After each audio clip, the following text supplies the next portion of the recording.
Good day, ladies and gentlemen. Welcome to the Dish Network Corporation First Quarter 2020 Earnings Conference. Today's conference is being recorded. At this time, I would like to hand things over to Mr. Jason Kaiser. Please go ahead, sir. Thank you, and thanks for joining us, everybody. Joined today by Charlie Ergen, our chairman, Tom Cullen, EVP of Corporate Development, Erik Carlson, our CEO, Paul Orban, our CFO, and Brandon Earhart, our Deputy General Counsel. Paul and Erik both have some opening remarks, so before we do that, we do need to do our safe harbor disclosures, so we'll turn that over to Brandon. Thanks. Good morning, everyone. Thanks for joining us. Statements we make during this call that are not statements of historical fact constitute forward-looking statements that are subject to risks, uncertainties, and other factors that could cause our actual results to differ materially from historical results and or from our forecasts. We assume no responsibility for updating forward-looking statements. For more information, please refer to the risks, uncertainties, and other factors discussed in our SEC filings. Now I'd like to turn it over to our CEO, Erik Carlson. Thanks, Brandon, and welcome everyone to the call. Before I share a few observations on the quarter, I want to wish everyone the very best. These are incredibly difficult times for many of us. The challenges are personal, and I hope you've all been able to take time and space for loved ones, family, friends, and neighbors. In that vein, I'd like to take a moment to recognize the entire Dish team. In the past 2 months, this organization from top to bottom has really been incredible in its response to the COVID crisis. I'm incredibly proud and grateful for the flexibility, creativity, the compassion of our coworkers that we've demonstrated every day to one another, to our customers, and to the commitments and communities we all serve. Our team really answered the call, from equipping our field-based techs to operate safely in hundreds of thousands of homes across the nation that we serve, to moving in very short order thousands of our frontline customer experience and sales agents, as well as management, to a work-at-home posture. It's truly been an incredible effort. And just another example, like our manufacturing and distribution teams continued their usual high level of performance, but in addition to their day jobs, they drove in to address shortages of protective gear for frontline healthcare workers and their own colleagues by manufacturing face shields and face masks. So a big thank you to the entire Dish team. Let's get started. I'll touch on wireless. Despite the disruption, the teams have been hard at work on our wireless initiatives. First, we stopped the NB-IoT effort in the quarter. Paul will have a bit of commentary on that. The wireless team continues to make progress on the standalone 5G network, and we continue to pursue closing the Boost assets with T-Mobile. Charlie and Tom are also here on the call and available to take your questions. Now, with regard to the quarter, Dish TV played a strong fundamental game, but the crisis was not without its impacts. We saw gross additions grow quarter over quarter by 56,000. We did see the rate of ads slow in March, especially in the back half. That was due in part to some customers' reluctance to some of our marketing efforts like direct mail and to have folks working in their homes. You hear it from me virtually every quarter over the past 4 years. Our Dish strategy has been anchored on acquiring and retaining long-term profitable customers. In that time, we focused on a more rural and higher credit subscriber base, and we remain committed to that path. In the quarter, we saw Dish TV net subscriber loss of 132,000. While the pace of activations slowed, we did adapt our activity to match conditions. We adjusted our marketing. We brought more value to customers at an important time, delivering more than 40 channels of content in a free preview with the help of our programming partners. And as always, we focused on providing an excellent and safe in-home installation and service experience. Now, as the country went into a shelter-in-place posture, we saw customers' usage of our platform increase. We're pleased to see subscribers growing engagement with the excellent experience the Hopper platform delivers, including on-demand apps and our Dish Anywhere capabilities. Given the massive impact COVID had on the travel and hospitality industry, including airlines and hotel chains, we took the step of removing approximately 250,000 subscribers, representing Dish TV commercial accounts from our ending pay TV count. Paul will have more color on this in a moment. Turning to Sling, in the quarter, Sling lost 281,000 net subscribers compared to net adds of 7,000 in the year-ago period. This is certainly disappointing. We opened up the quarter having rolled out a price increase, launching Fox News into our Blue-based package, and introduced a free cloud DVR. Like Dish, Sling TV viewer engagement did increase.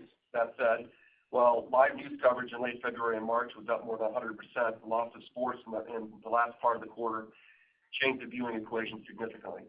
And the competitive environment was also aggressive, especially from the free, commercial-free streaming services that flooded the space with introductory offers and promotions. Look, we continue to focus on acquiring and retaining profitable customers and delivering a great customer experience when it comes to platform stability and user experience. But we still have room to grow, and we have to execute at a much higher level. Before I turn it over to Paul, let me once again express my gratitude to the team on behalf of the leadership team here. A lot of people have been working a lot of extra hours to take care of our customers and take care of the broader Dish community that I couldn't be prouder of. So with that, I'll turn it over to Paul for a quick commentary on the numbers. Hey, thank you, Eric. Before we get into the quarterly results, I have two items to highlight. First is the impact of COVID-19 and the measures we have implemented to address it. Second is the impairments we took during the quarter. For our pay TV business, we have implemented a series of initiatives to address the impact of COVID-19. We have tightened our belt and put in place cost-cutting measures to slow the pace of OpEx and CapEx. We are recalibrating the investments we are making in the business. We have pulled back on marketing. We want to keep our powder dry for the time being. COVID-19 has reduced our in-person selling opportunities. It has also hindered our direct mail marketing because customers don't want to open their mail, and some customers are currently reluctant to allow our technicians into their home. We increased our bad debt reserve by $21 million. Because many commercial establishments are closed or running at reduced capacity, we have put these accounts on pause or provided temporary rate relief. These accounts, including commercial accounts that have or will ultimately disconnect due to COVID-19, represent approximately 250,000 subscribers, and they were removed from our ending Dish TV subscriber count. We expect the vast majority of these commercial accounts to reactivate in the coming quarters. The reactivation will come with minimal cost. Therefore, we will not count them as gross activations, and we will add them back to our ending subscriber count in the quarter that they return. We also took a $356 million impairment charge during the quarter, related primarily to our narrowband IoT build and our satellites D1 and T1. Now that the T-Mobile-Sprint merger has closed and there is more clarity surrounding our revised build-out requirements, we no longer intend to finish our narrowband IoT build. Accordingly, we recorded an impairment in the quarter for the narrowband IoT assets and satellites that we currently do not plan to use in our 5G build. And looking at the P&L, our operating income and EBITDA for the quarter are both down compared to last year. However, absent the impact of the impairment charge, both operating income and EBITDA would have increased versus last year. Our revenue increased due to higher pay TV ARPU, partially offset by a lower subscriber base. The increase in the pay TV ARPU was driven by price increases at both Dish and Sling. Our subscriber margins for the quarter were impacted by our continued focus on higher quality subscribers and also reduced costs related to channel removals, including regional sports. Dish TV SAC is up this quarter due to increased subscriber activations, and the cost per activation increased slightly from $828 last year to $861. This was driven by increased advertising spend pre-COVID-19, offset by more subscribers activating with remanufactured equipment. In Q1 2020, satellite and transmission expenses decreased by $65 million. As discussed on prior calls, this reduction in expense was related to the acquisition of certain satellites from EchoStar during the third quarter of 2019. G&A expenses were up this quarter as a result of costs to support our wireless initiatives.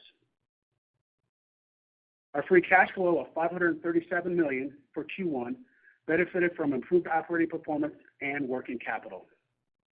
We ended the quarter with approximately $3.4 billion of cash and marketable securities, which we used to redeem our $1.1 billion debt maturity on May 1st.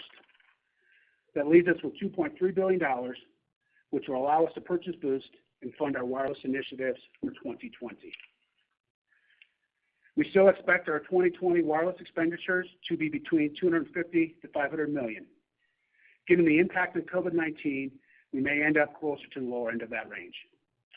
With that, I'll turn it over for questions. Operator? And ladies and gentlemen, at this time we will take questions from analysts. If you are an analyst and you have a question at this time, please press star 1 on your telephone keypad. And everyone, a voice prompt on your phone line will also indicate when your line is open. We do ask that you state your name and your company name when you ask your question. And we'll go to our first caller. It's from Kutgun Maral, RBC Markets.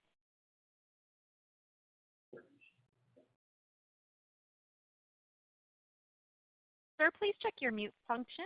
Your line is now open. Great. Thanks for taking the question. Two, if I could.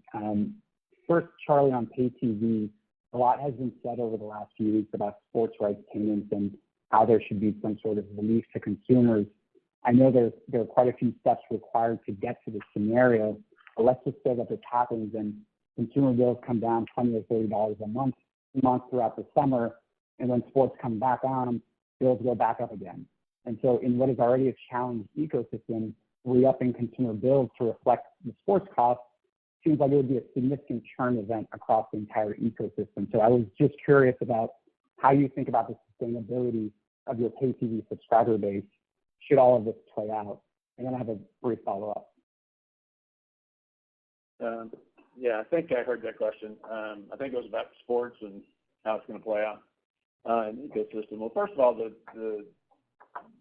consumers the sports are already seasonal, so to begin with. So, and the real question would be whether sports come back or not, whether seasons are canceled or whether seasons or parts of seasons are canceled.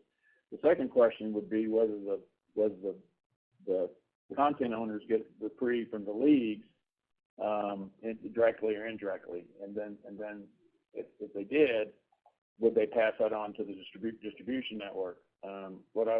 So all those things are going to play out, and I think it'd be premature to try to speculate on how that's going to happen. But I don't see bills going down and going up the way you described it. I think we try to do that more whatever we do would either be a one-time credit or it'd be something permanent. What I would say is at Dish, we do a couple things. One is,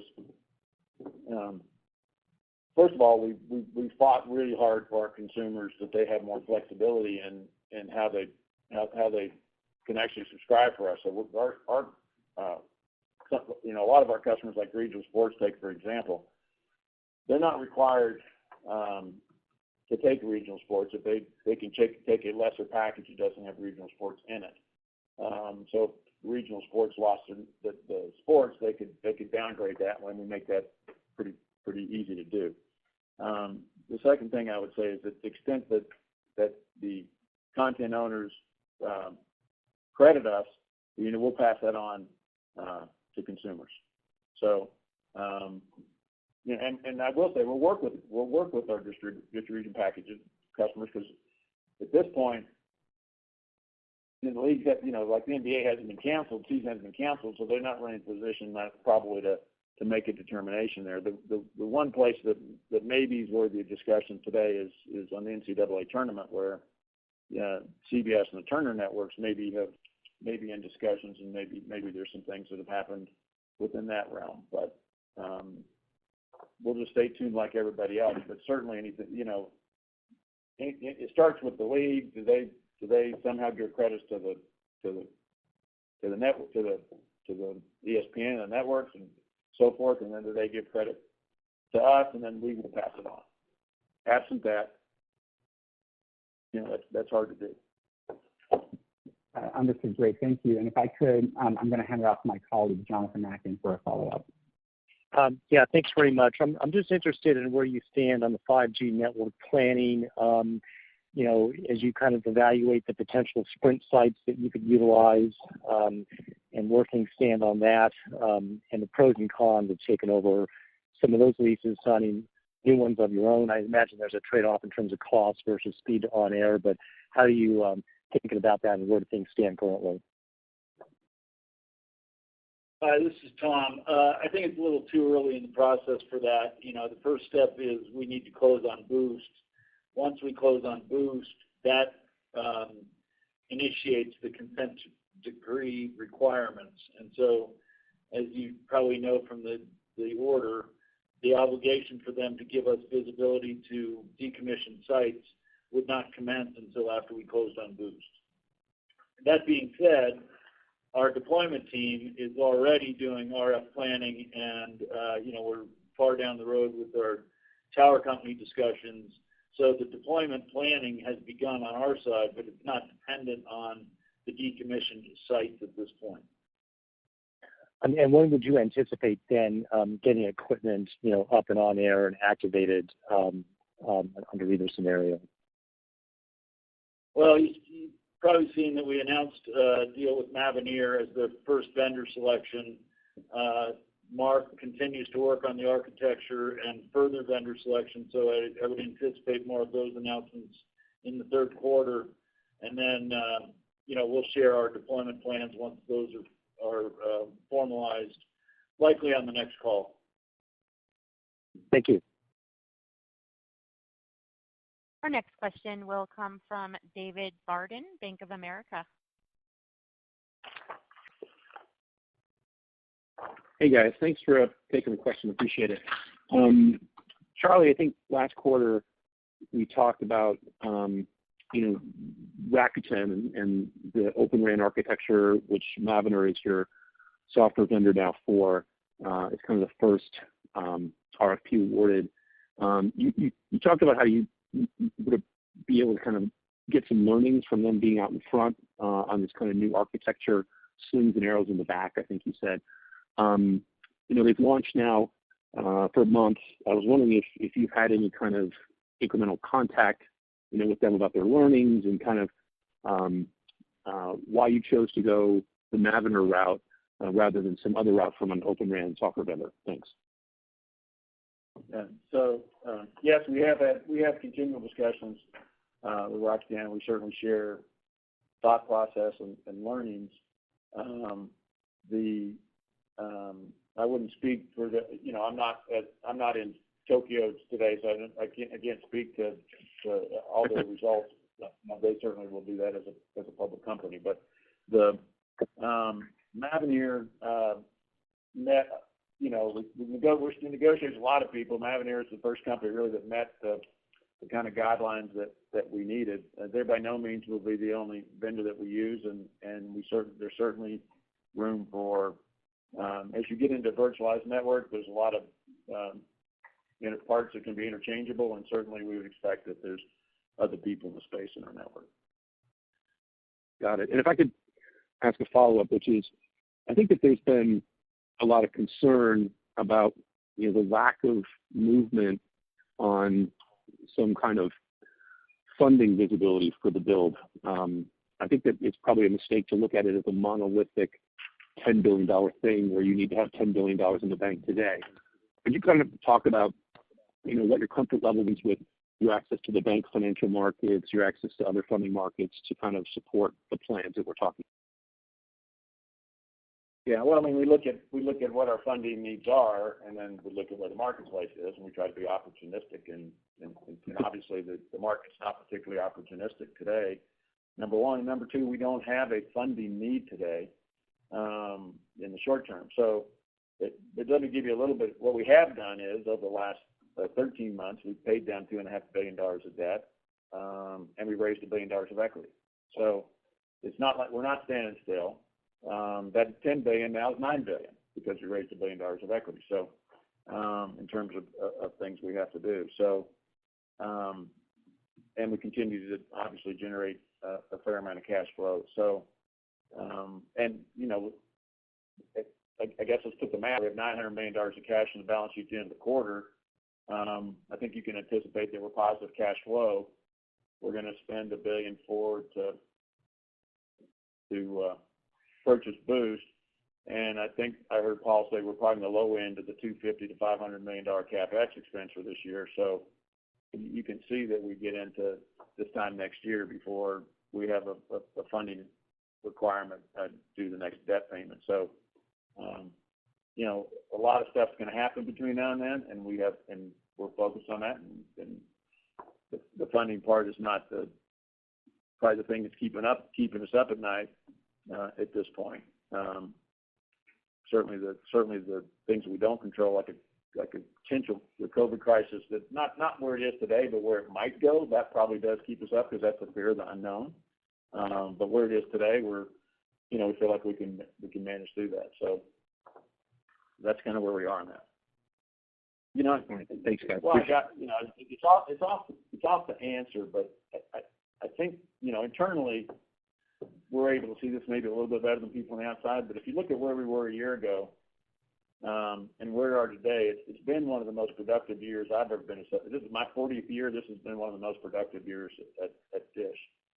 A year ago, we were building a narrowband IoT network that wasn't exactly what we wanted, and certainly wasn't what the FCC wanted, because when it started out, it made sense, but it wasn't going to move the needle in how people communicate in the United States, and it certainly wasn't going to put us in a leadership position, and it certainly wasn't going to compete against the Chinese and vendors and everything else. And you fast forward, and by the way, we had that narrowband IoT network we built, and then we had to build the broadband network on top of that. And the broadband network had to be built, and we had to build virtually the whole country before we could turn it on and start generating revenue, because we would need a national network. Fast forward a year later, what's changed there? Well, we had to write off. We spent a lot more than what we just wrote off, obviously, but we spent, $500 million in a narrowband IoT that we just had to flush. Not great, right, but the right thing to do. But now we're building a broadband network that'll be the envy of the world, right? That broadband network now is going to be using open architecture. It's going to be cloud-based. You hear words like O-RAN. It'll be O-RAN compatible. So we're building a state-of-the-art network. We're aligned with the FCC. We're aligned with the executive branch. We're aligned with both houses of Congress on where that needs to go. And we have a timeline that's manageable to do that. We've also have an MVNO deal for 7 years, where we can start generating revenue and we're purchasing Boost. So we start generating revenue day one with purchase of Boost. We also can generate very profitable revenue as we build city by city. So when we build a city and get owner economics in that city, then the profit, there can be a profitable business for us. And we can do that on a city-by-city basis, so we're not waiting to build the whole network together. And as I said, we paid down $2.5 billion and raised $1 billion of equity. So so the negative is the money we spend on narrowband IT and the COVID crisis that's affecting every part of our economy. Those are the two negatives. But even putting those in the pile, this company is materially better off and materially less risky than it was before this time last year. And we felt like we had a plan to be successful last year. And now I think we just have a higher degree of confidence in terms of where we're trying to go. And we now know, based on working with the vendor community that we now know that O-RAN is real. It's not pie in the sky. We know that there's vast support in the United States and around the world for it. And we know that at least our approach is, if we're not allowed to use Chinese equipment because there's a national security issue for whatever reason, right? Huawei is really good. The Chinese equipment is really good. It's best in class. Then the only way we're going to be better is to out-innovate. And we shouldn't just try to be as good as what the Chinese equipment manufacturers are doing. We should be better. And to be better, you got to innovate. And the innovation is things like O-RAN, open architecture, cloud-based, automation. Those are all things that can make a network better. And at Dish, we get to help lead that. We get to be part of that team, along with some others, of course. But we get to help lead that, just as this company in the early 1900s the 1990s led in digital. This company was the first company in the world to use MPEG-2 standard digital compression, right? We led in digital compression and our digital video, and we'll lead again in how wireless operates. And if there's a silver lining in COVID, it's shown us just how imperative and how much of a necessity good communication and connectivity is. So we feel like, and not to give a long speech here, but I will. When Tom and I started on this, I think it was you'd have to go back to the conference calls, but we're the first people that said the linear television network is going to get challenged out there unless the linear programmers change what they're doing. It'll be challenged, and we pivoted and and started to look at the connectivity business in a serious way, and made our investments there because we knew that it was not likely the linear TV providers would change. So, I think that strategically we're well positioned now, and I think that even though we took some arrows we took some punishment on conference calls for years where our numbers weren't up to what our competition was doing, we were building long-term customers and long-term cash flow, and a business that was sustainable even if linear television was going to be challenged. And we're well positioned for where the world is, where the industry's going, where the consumer's going, I should say, and not just the consumer, but enterprise and businesses.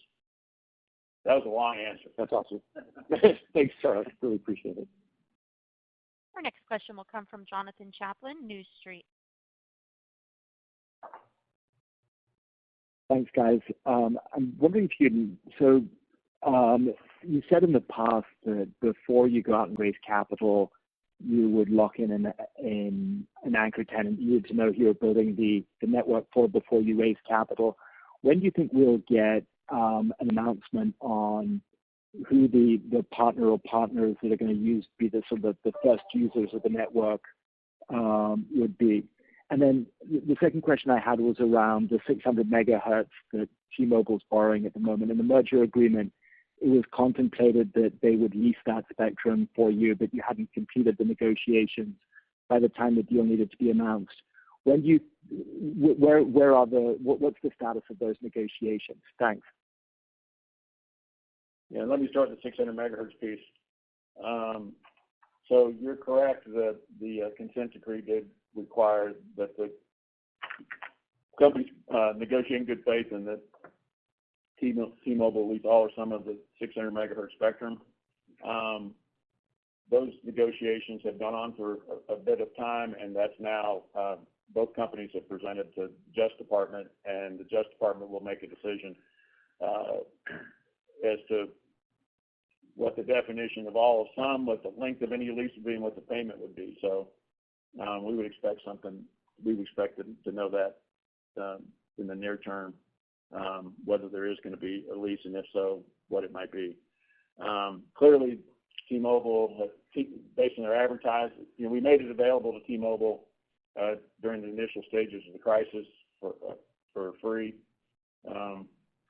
It was the right thing to do because obviously usages had gone up dramatically, and they were able to take advantage of lighting it up right away. They certainly bragged about it in the commercials, in fact, that their speeds have doubled. So it certainly has value for them in their network, and their customers are benefiting, and they're probably gaining market share, as a result of it. So, that's hopefully a positive for us, but we'll see what, that's out of our control at this point right now. And Tom, do you want to take? Yeah, hey, Jonathan, it's Tom. Regarding anchor tenants or partners, consistent with what I said on the last quarterly call, it's not something that we feel any urgency around. If anything, the momentum around O-RAN has vastly accelerated in the last quarter, and so the potential and the opportunity associated with a network that can facilitate both consumer, wholesale, and enterprise, that recognition is growing within the industry and globally. So our three real swim lanes of activity right now are preparing for the Boost integration, completing the architecture and vendor selections, and deployment planning. And as I said on the last call, once we have a market built and we're able to demonstrate the capabilities of what a virtualized network can do, we think that's a better time to attract third-party interest. Yeah, this is Charlie. I'd add a little bit. First of all, there is a lot of third-party interest already, but the way that we look at it is there's two kinds of vendors. There's two kinds of partners for us. One is a traditional vendor relationship. They've got a product that's best in class. We'd like to buy that product, and we buy that product as best in class. And they make money, and we get the best product we possibly can. There's another partnership arrangement, and I think the one that you're alluding to is when there strategically is an alignment and a vision alignment that a vendor says, we think things like Open RAN and virtualized network that's cloud native makes a lot of sense. That would be really, that's something that we want to promote because it would be good for our business and it would be good for our customers. And we would be aligned in the sense that obviously that would help us get the network built, and perhaps we would get customers through that relationship that we otherwise wouldn't. So both companies would benefit from a common vision. And in that particular thing, the one reason that we're probably going a little slower than maybe people might have expected in the marketplace is there is some zero-sum game problem for us there, and that some vendors have a service that's very similar to another vendor, and both of those vendors might share the same vision, so we've got to pick one, and when we pick one, it might leave out the other one, and so we have to be pretty confident that we're picking not only best in class but also the share the vision, because once you do that, you're kind of married, and so that takes a little bit longer to make sure that you're going down the same path, and that it's not just it's more than a vendor relationship, and you've picked the best in class customer to share the vision with. So it's exactly the same kind of thing we had to do back in DBS and through our history of our company. But so we, and you end up, some of it's personal, some of it's management teams that just work better together.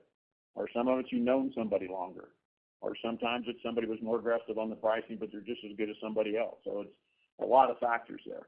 But there's not any question in my mind that at least over the last year, particularly over the last 3 months or 6 months, the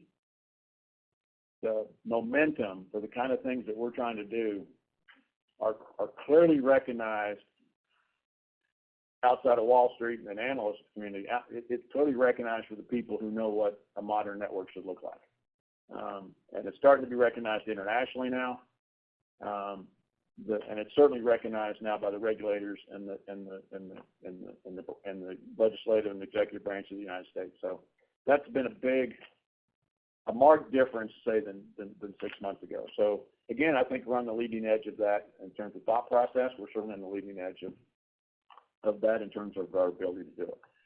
I'll just add one thing, is that while vendors and technology companies are prospective partners, the consideration set of partners is broader than that universe.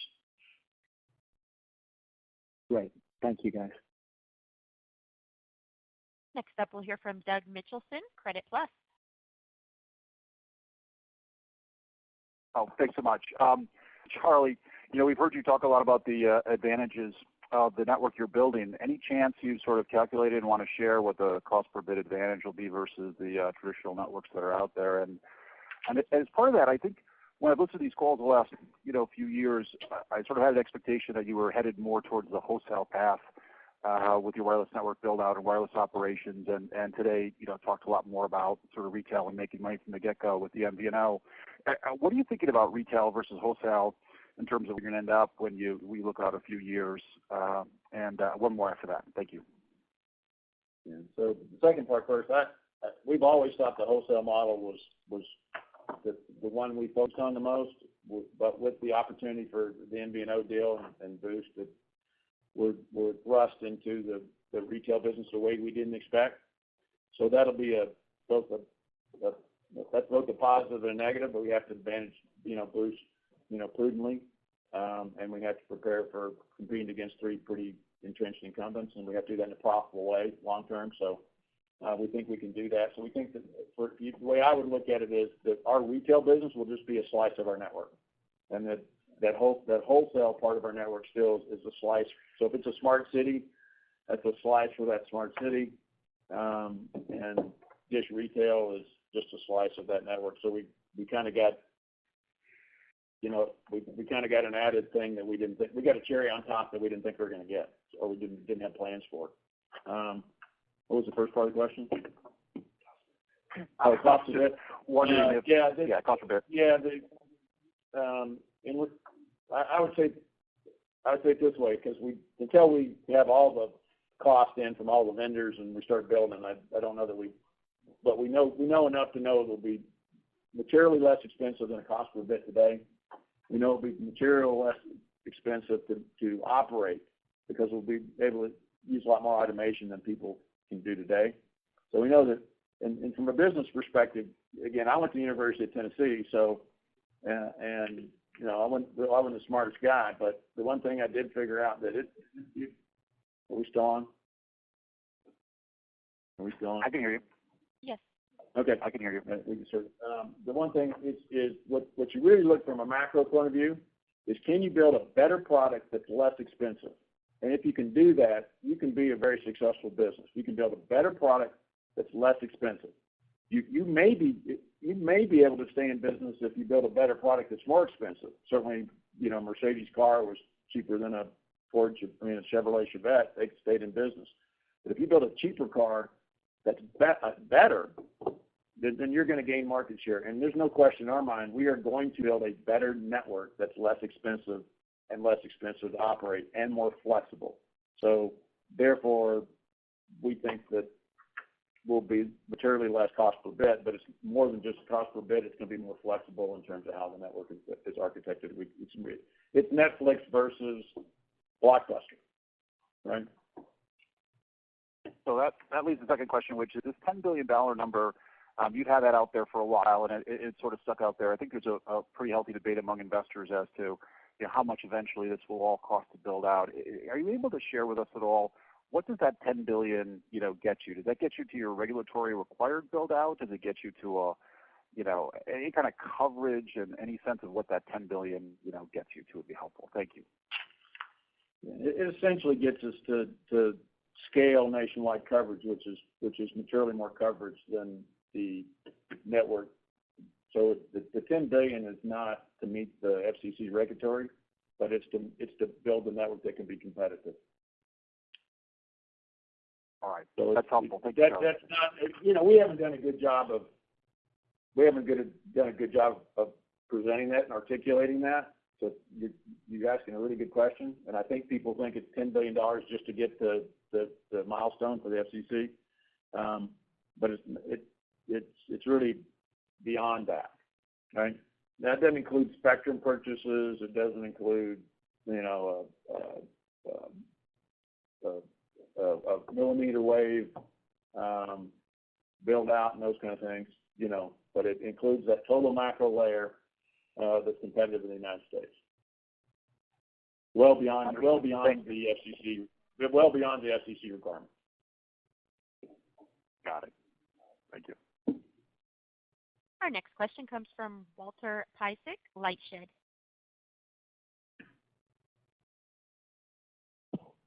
Hey, this is Walt from Lightshed.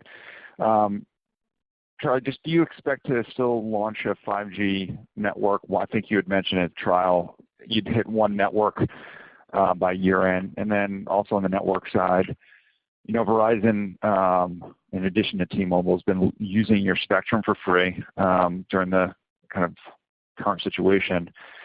Is there an opportunity to lease spectrum to Verizon or AT&T, either to help generate some cash flow to fund the network build, or even as kind of a way to more quickly roll out your own network? So the second part of the question, yeah, I mean, there always is an opportunity. They clearly are using some of our spectrum. I think one of them is using some of the DE spectrum, and obviously, you know, if you look at the patterns of where they're using it, that it's certainly increased their capacity and increased their speeds, you know, at a time of crisis. So it certainly opens up the possibility of discussions for that, but certainly it's also possible that, you know, nothing would come of that as well. And the first part was sitting here. Are you expecting to hit 5G by year? I think you said one marketed trial by year end. Yeah, I think that we have two things we're working on. One is to launch a market by year end, and I believe we will do that with a core that will integrate to T-Mobile to the extent that they cooperate. And then the other thing we're going to is postpaid, so that we expect that a year from now we'll be in the postpaid business, which is when you're paying for a network. Well, postpaid business is just a better business. So if you look at postpaid and prepaid, you know, prepaid is is not nearly as good a business as postpaid business. So. Yeah, I mean, I'd like to ask a follow-on on like if you've looked under the hood of Boost yet, but I'm going to defer and let Rich chime in with one of his questions. Yeah, well, Charlie, we're the only company that lets you guys ask questions, right? Well, I think someone just tried to I think this is, well, that's true. That's true. Charlie, I appreciate you taking our questions. This is a philosophical one for you. Based on everyone's results, it looks like the pay TV universe probably lost at least 2 million subscribers in Q1. If we're on track to lose 8 to 10 million subscribers from the pay TV universe, and the programmers are all coming to you asking for annual rate increases, whether it's Viacom, which is up renewal soon, or RSNs, or whatever, do we see a new normal? Like, is it time for prices to start really rolling back? You've got viewership collapsing. I mean, even in a pandemic, we've got viewership down other than for news networks in 18 to 49. Like, who does it finally hit a wall in terms of the rate increases for all of this programming because there's just such a collapse in the universe?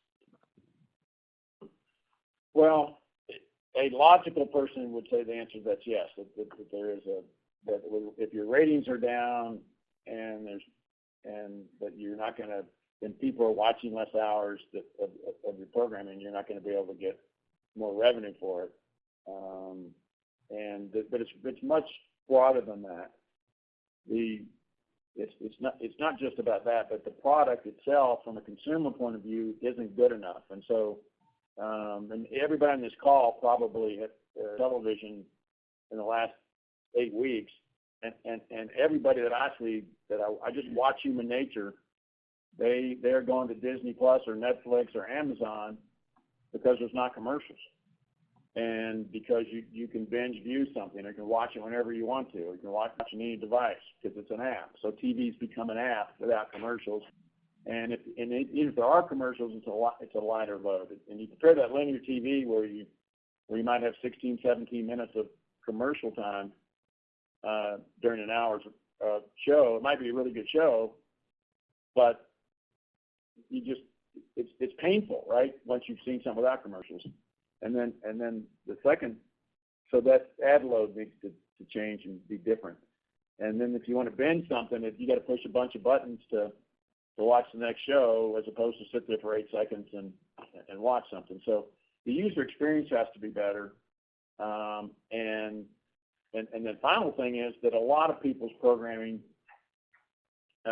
You mentioned Viacom. A lot of their content's been sold in other avenues. So the branding of the particular channel's kind of gone away, and people are used to a particular show, but not necessarily the brand of the channel. And so they're used to getting that show somewhere else, and they don't want to pay for it twice. So all those dynamics are out there, and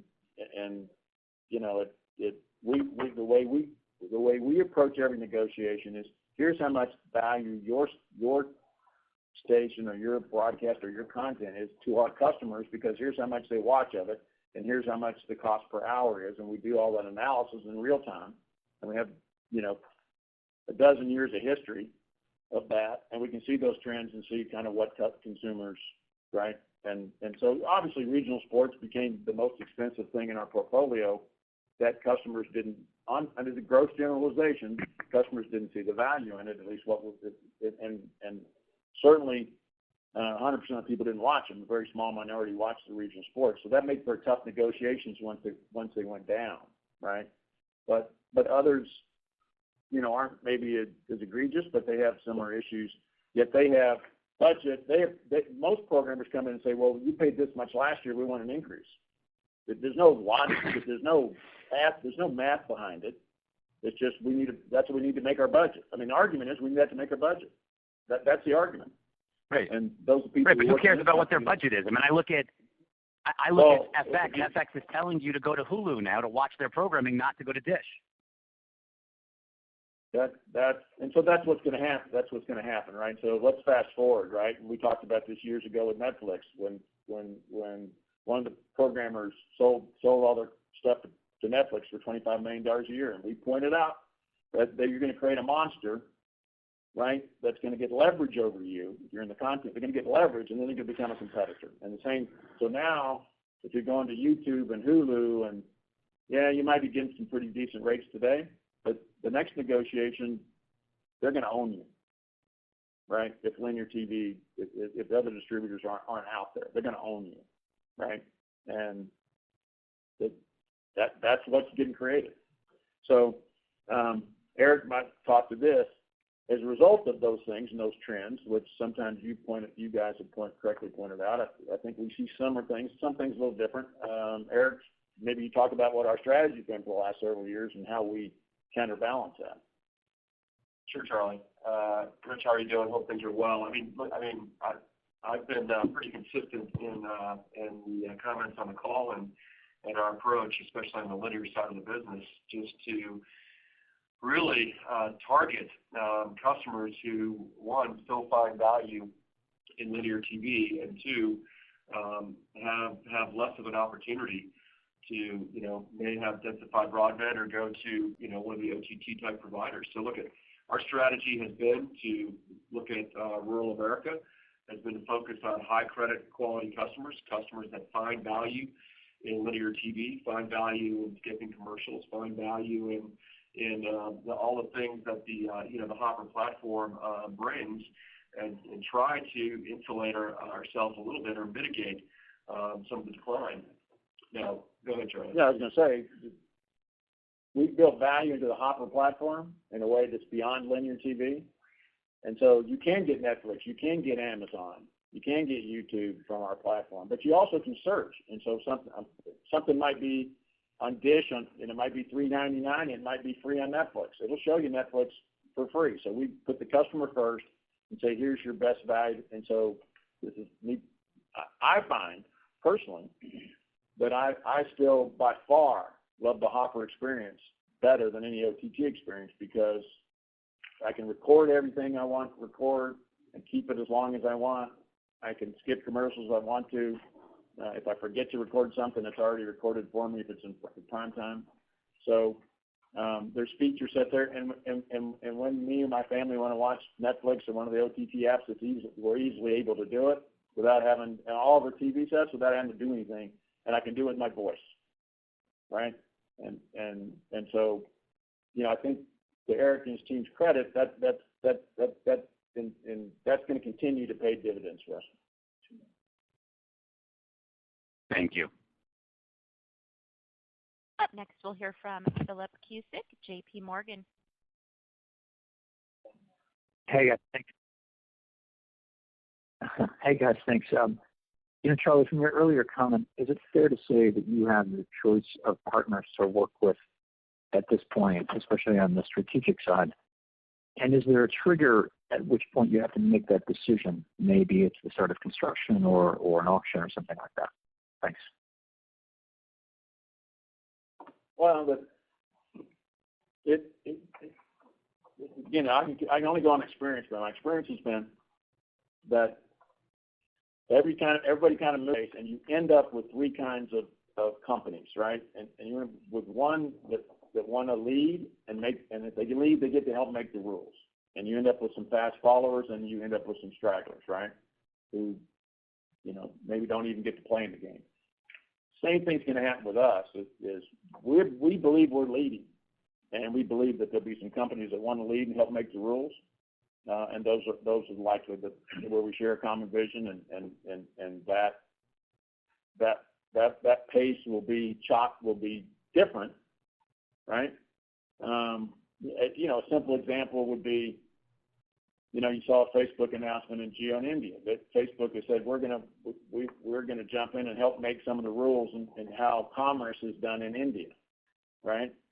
Other people probably looked at that and maybe didn't feel comfortable for whatever reason, right? But they probably I don't think Facebook was the only company that was saying, look, I'd like to make some rules in India. It's a long-term play, right? But they're a company that went in, and I think there's similar companies that will say that similar things in the United States and say, we want to help develop what a modern network should look like, and here's how it helps us, and and we'd like to participate and play. And so I guess I'd say a lot of the things that people are skeptical, clearly are skeptical of based on our stock price, you can clearly see people are skeptical of our ability to compete and to build a network. But I don't think, we're not skeptical, and we're just going to go. It doesn't mean good to talk about it. We're just going to go do it. We're just going to go build it, and you'll see, and we'll either be right or wrong, right? And it's not the first time we've been in this situation. And the second thing I'll say is that our company's built for in a funny sort of way, as entrepreneur company, we're better in a crisis. We're better, and I think the COVID thing is a crisis, and I think we're better in that environment. We're leaner. We make decisions quicker. There's visibility. We're not as layered in management.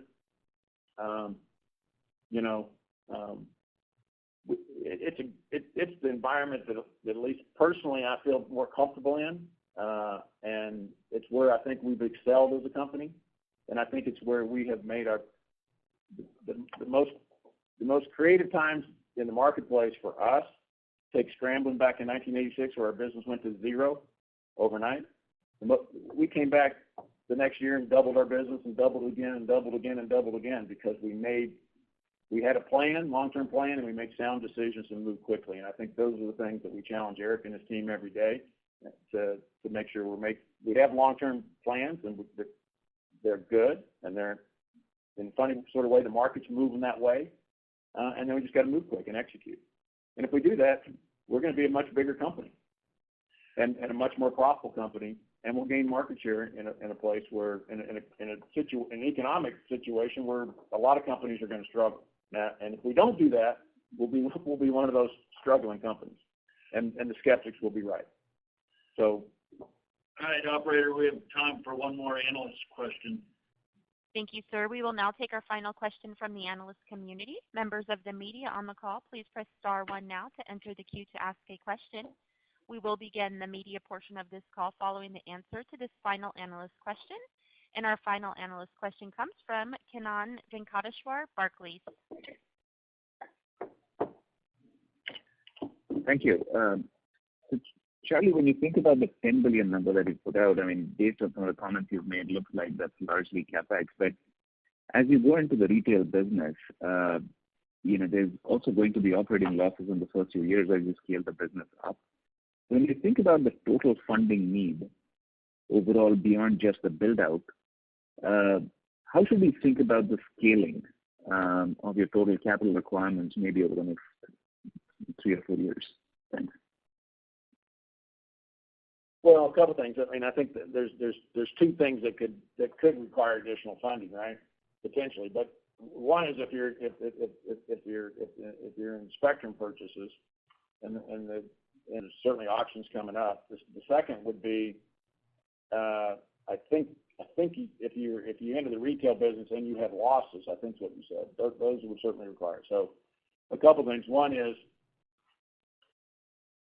we would hope as we enter the retail business that we don't have significant 2 years of funding gaps there from a cash flow perspective, right? I think we'll have to manage that. I think we'll have to pay close attention to that. I think that will be difficult, right, but not impossible by any means to do that. And obviously our balance sheet is our balance sheet when it comes to auction. So I think we're really focused. I think we're mostly focused on the network and what it takes to get to where we want to go. And then there's maybe revenue opportunities for us, as we talked about spectrum leases and so forth. There may be other revenue opportunities for us as well. So you balance all together, and I think while we're cognizant of the markets and we keep an eye on it, we certainly would be opportunistic if the marketplace were open in a favorable way. That's not our focus for the near term. And I think Tom articulated where our focus is as a management team. And if we execute those things in the near term, I think we'll be fine. Yeah. Thank you, Charlie. Members of the media. Are we doing the press today? Or? Yeah. Yeah. We will now take questions from members of the media. Again, if you are a member of the media and would like to ask a question, please press star now to enter your queue. We'll take our first question from Amy Mclean, Cable Fax. Hi, thanks for taking my question. I was just wondering if you could provide any color on negotiations with Viacom CBS?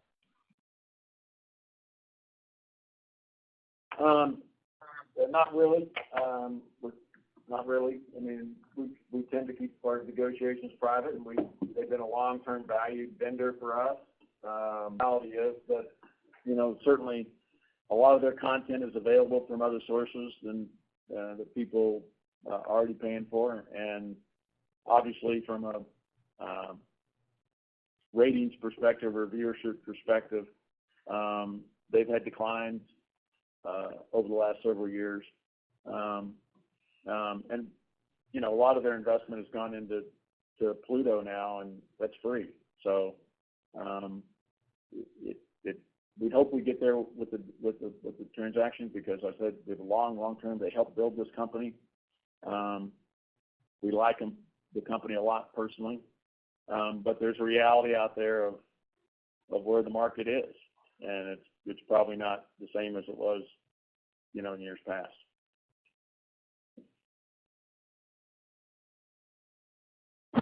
Thanks. Up next, we'll hear from Paul Kirby, TR Daily. Thanks for taking my call. I just wanted to see if do you have any expectation time-wise of the FCC resolving the DE issue? I'd say, so let's take a little background. Obviously we're coming up on, I think, since the end of the auction, almost 5 years since the auction. There's been a court case where the court found that the FCC was correct that perhaps the DEs didn't qualify, but they were incorrect in that they didn't give the DEs a chance to cure. The DEs, in our opinion, have cured, and that has been in front of the FCC for well over a year and a half now, and the FCC hasn't ruled on that. So that's disappointing, given that I think this FCC has been incredible about bringing new spectrum to the marketplace. This FCC has been incredible about advancing 5G in the United States and put the country in a position to compete against China. It's incredible, really, what they've done.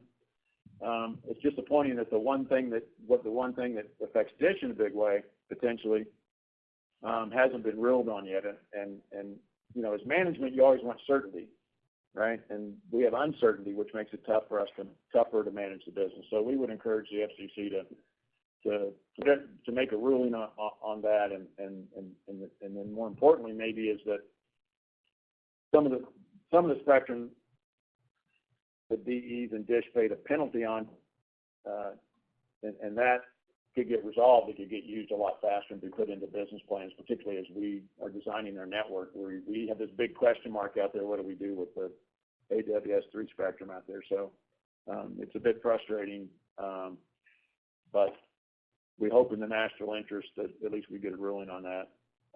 And I think that the current crisis is more evidence that maybe that's a place we could get a ruling. Thank you. And for our next question, if you could please announce your name and company name once your line is open.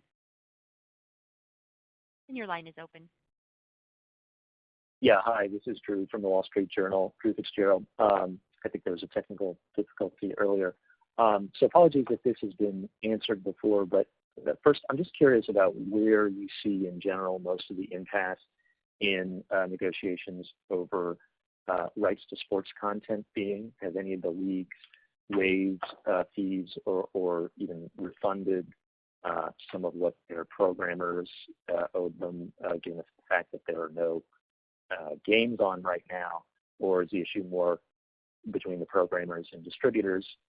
And then second, I'd just be curious, given the social distancing and new normal we have with the coronavirus crisis, whether that's changed your thinking at all as to the value of physical stores that you might pick up from Sprint or elsewhere. Thanks. Yeah, the first question was asked and answered, Drew, but so you'll see that in the transcript. The second part, I do think that I think the modern economy stores are probably stores of any kind are probably have to be reevaluated. And there's certainly need for stores, and there's certainly needs, but I think you can see it across all segments of the population that people will reevaluate that. Within Boost, of course, the Boost doesn't own any stores. Their distribution is all independently owned and operated, our retailers themselves. So it's not a huge issue for Boost, other than Boost is very similar to Dish. The Dish doesn't own stores either, but we rely on small business people to promote our business and perform sales and service functions, and Boost is heavily dependent upon those retailers for that. So, so we don't quite have the overhead of the stores. They still have indirect cost related, and so we're looking forward to building those relationships with the independent dealers. And although Boost, when we look at Boost, we see some things there that probably aren't the best business practices from a Dish perspective, since we won't own the network day one. And obviously there had to be some changes there, but there's huge opportunity there because suddenly we have a really good network, and a network that more devices can work on, and you get away from CDMA voice, for example. And so there's just a lot of positives, and we're going to have to feel our way through there and manage it closely and be prudent about what we do. All right, operator, we have time for one more question, please. Thank you, sir. And we'll go to our next question. If you could announce your name and company.